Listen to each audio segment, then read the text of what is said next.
आपके अपने YouTube channel अनुराग sari class में दोस्तों आपका स्वागत है। दोस्तों आज की इस वीडियो में हम पढ़ने वाले हैं कक्षा 11वीं हिंदी आरओए पुस्तक में अपना काव्यखंड में अध्याय 8 हे भूख मत मचल और हे मेरी जूही के फूल जैसे ईश्वर ओके का भावार्थ ओके। मतलब इसमें आपको मैं संदर्भ प्रसंग व्याख्या बताऊंगा।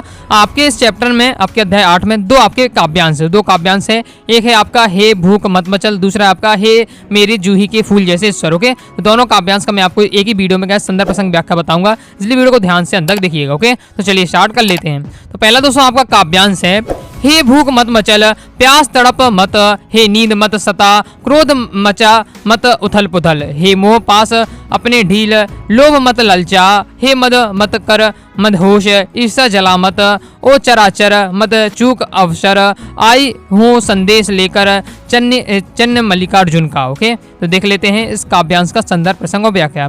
तो संदर्भ है प्रस्तुत पंक्तियां हमारी पाठ पुस्तक आरोह भाग 1 में संकलित हे भूख मत मचल से ली गई ओके, और ये आपको लिख देना है ओके। और इसकी काव्यत्री कौन है? अक्का महादेवी है। ये लाइनों भी आप जोड़ दीजिएगा ओके। फिर आपको प्रसंग में लिखना है कि अक्का महादेवी जी क्या शिव की बहुत बड़ी भक्त थी और वह क्या संसारिकता का क्या त्याग करना चाहती थी, संसारिकता का त्याग करना चाहती थी। उसी के बारे में बताया था कि हम संसारिकता को कैसे त्याग करके भगवान की भक्ति में अपना मन लगा सकते हैं, वही इसमें बताया गया। तो ये आपको प्रसंग में लिख देना है ओके। अब देख लेते हैं हम व्याख्या ओके।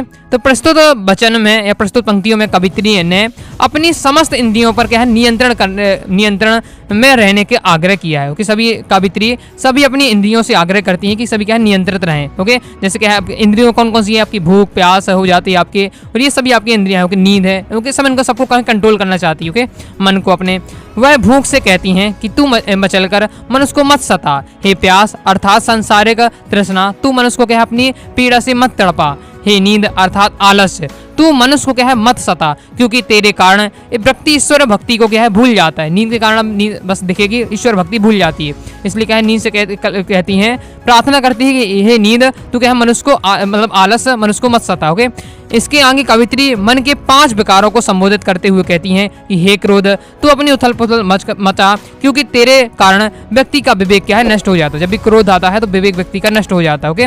हे मोह तू अपने बंधन ढीले कर, क्योंकि तेरे पास अर्थात बंधन में बंधा व्यक्ति क्या है सदैव संसारिकता में उलझा रहता है ओके। हे लोभ तू मनुष्य को भौतिक सुख सुविधाओं की ओर मत ललचा, क्योंकि तेरे भसीभूत होकर व्यक्ति सदैव अपने क्या है अहित का निमंत्रण देता है।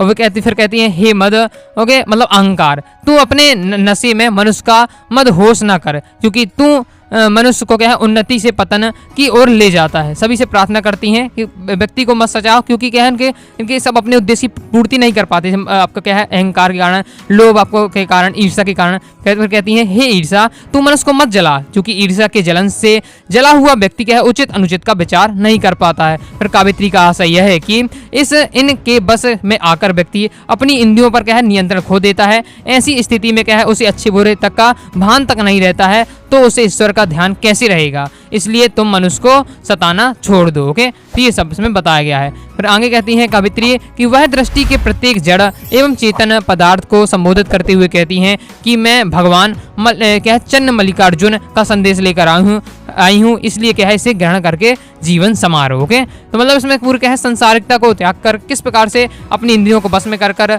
किस में भगवान की भक्ति में मन लगाया जाए, इसके बारे में बताया गया ओके। तो अपने कंप्लीट हो जाता है पहला काव्यांश संदर्भ प्रसंग व्याख्या ओके। नेक्स्ट दोस्तों हमारा काव्यांश है हे मेरे जूही के फूल जैसे ईश्वर, मंगवाओ मुझसे भीख और कुछ ऐसा करो कि भूल कर जाऊं अपना घर पूरी तरह, भूल जाऊं अपना घर पूरी तरह, झोली फैलाऊं और ना भीख मिले, कोई हाथ बढ़ाए कुछ देने को तो वह गिर जाए नीचे, और यदि मैं झुकूं उसे उठाने तो कोई कुत्ता आकर जाए और उसे क्या है झपट कर छीन ले ओके। तो देख लेते हैं संदर्भ में आपको यही लिखना है कि प्रस्तुत पंक्ति हमारी पाठ पुस्तक आरोह भाग 1 में संकलित हे भूख मत मचल से ली गई है। इसकी कावित्री कौन है? अक्का महादेवी जी ओके।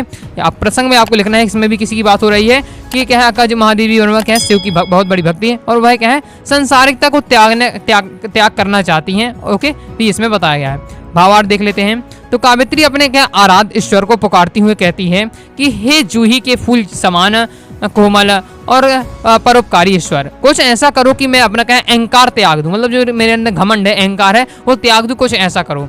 तुम मुझसे नीच कार्य करवाओ, जिससे मेरे भीतर मैं अर्थात अहंकार ना रहे और तेरी भक्ति का मार्ग सुगम हो। मतलब क्या है, अगर भगवान की भक्ति में आपको मन लगाना है, ओके, तो आपके थोड़ा सा भी क्या है अहंकार नहीं होना चाहिए, ओके। और अभी क्या है कावित्री के लगते हैं कि मेरे अंदर अहंकार है, तो वो भगवान से कहती है, प्रार्थना करती है कि मेरे अंदर से अहंकार निकलवा दीजिए, ओके। और उसके लिए आप मुझसे कुछ भी काम करवा लीजिए, नीच से नीच कार्य करवाएं। तुम कुछ ऐसा करो, मतलब भगवान से कहती हैं कि तुम कुछ ऐसा करो कि मैं अपना घर पूरी तरह से भूल जाऊं, ओके, जिससे मेरे पास तुम्हारी शरण में आने के अतिरिक्त कोई अन्य मार्ग ना बचे। तुम मेरे ऐसी परिस्थिति का सृजन करो जिससे मुझे क्या भीख अर्थात मनुष्य को दूसरे के सामने क्या है झोली फैलानी पड़े और इस पर भी क्या है मुझे भीख ना मिले। यदि कोई हाथ भीख देने के लिए उठता है तो उस भीख मेरी झोली में ना आकर क्या है नीचे गिर जाए। इतने पर भी यदि मेरा अहंकार का नाश ना हो, मतलब वो क्या है भगवान से कहती हैं कि मुझसे नीच से नीच कार्य करवाओ, मुझसे भीख मंगवाओ। अगर कोई भीख देता भी है तो वो क्या है मुझे भीख मिल ही ना पाए, नीचे गिर जाए, ओके। इतना सब होने के बाद भी अगर मेरा अहंकार खत्म नहीं होता है तो मुझसे क्या है, तो जब मैं नीचे उस भीख को उठाने के लिए प्रयास करूं तो क्या है उसे कोई कुत्ता उसे झपट कर मुझसे छीन ले जाए। कावित्री चाहती हैं कि उसकी स्थिति क्या है इतनी दयनीय हो जाए कि उसे क्या है मन में किसी भी प्रकार का कोई विकार ना हो, तब भगवान उस पर क्या है अपनी कृपा दृष्टि डालें, ओके। मतलब देखिए जब भी आपके अंदर अहंकार होगा तो आप क्या है भगवान की भक्ति नहीं लगा पाएंगे। जैसे आपने सुना होगा कि जब हमें बस सुख होते हैं, ओके, जब अच्छा चलता है अपना जीवन तो भगवान हमें याद नहीं आते, लेकिन जैसे ही हमें दुख आता है, कोई भी तकलीफ होती है तो हम तुरंत भगवान को याद करने लगते हैं, ओके। तो कावित्री का मतलब आशा यह है कि मुझे इतने दुख दिए जाएं कि मुझे मतलब सीधे आपकी भक्ति के अलावा मुझे और कुछ ना दिखाई दे, आपकी भक्ति दिखाई। तो यही इसमें बताया गया है भीख के माध्यम से, ओके। तो कहने का भाव यह है कि कावित्री भौतिक व सांसारिक वस्तुओं को त्याग कर केवल उस परम ईश्वर को क्या है प्राप्त करना चाहती है, ओके।